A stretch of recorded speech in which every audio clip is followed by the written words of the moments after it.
Sony's decision to drop the development of Silent Hills and fire their best developer left a bad taste in many fans' mouths. Allison Road, touted as the spiritual successor to the PT/Silent Hills game. It's as good-looking and realistic. Uncover the whereabouts of your family, solve the mysteries of the house, and survive the dark, twisted presence that lurks deep within the walls. Definitely not for the faint-hearted.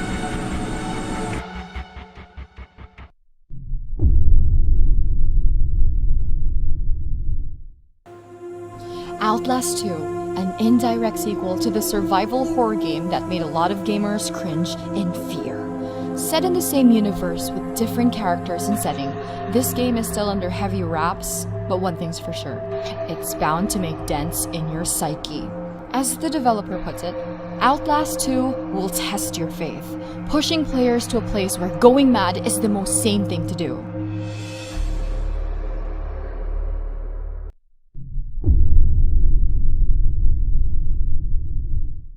After a successful Kickstarter campaign, Friday the 13th, the game, formerly known as Summer Camp, is finally coming out. Welcome to Camp Crystal Lake, where you can play as one of the teenagers running for their dear lives. Or you can be the nightmare incarnate Jason Voorhees and hunt everyone and everything that moves. This in single-player mode. The multiplayer features a 1 vs 7 predator-prey gameplay. Let the hunt begin.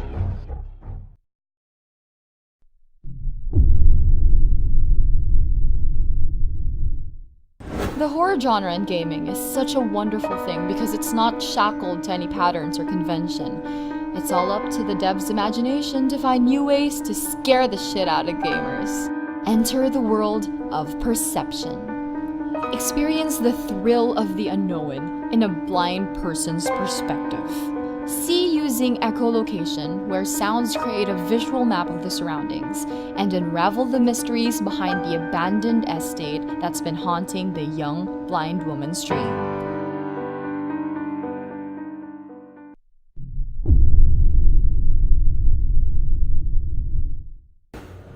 The horror of dying alone at the bottom of the ocean is by far one of the worst ways to go. This is what the game Narcosis promised to deliver, giving you the feeling of helplessness, the dread of exploring the deep, unknown world of the abyss. Did I survive? If not, who am I telling this to? The narration gives pronouns that is disturbing and ominous.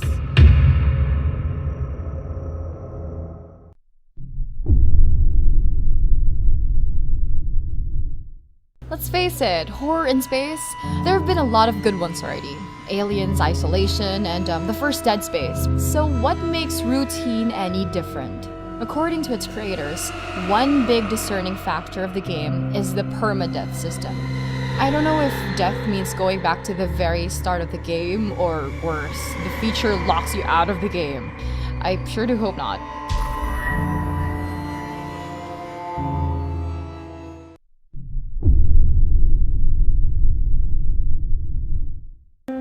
Since PT's downfall, or cancellation, more and more game studios have been making their own rendition of the game, hoping to grab the attention of the many disappointed fans around the world. In Visage, you will really feel like you are inside the game. The graphic quality is astounding, the ambience spine-tingling, and the music haunting. The same premise as with most first-person horrors set for VR. You're trapped, defenseless in a haunted institute or house, where most events are randomly activated, ensuring each playthrough being unique.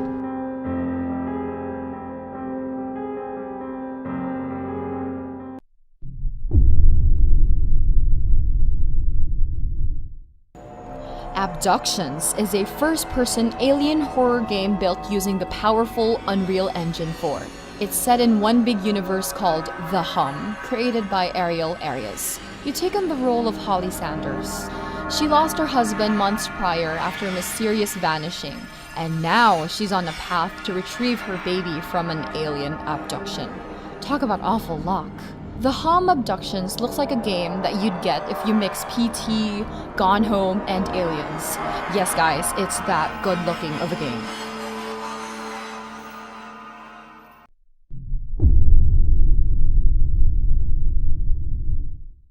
The Park is a psychological horror game aptly set in an amusement park. A missing son?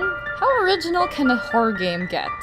Explore the less fun rides and attractions in hopes of finding your lost son. I have to say though, the voice acting in this game is great. And Lorraine, her persona and tone changes just as much as you interact with the environment.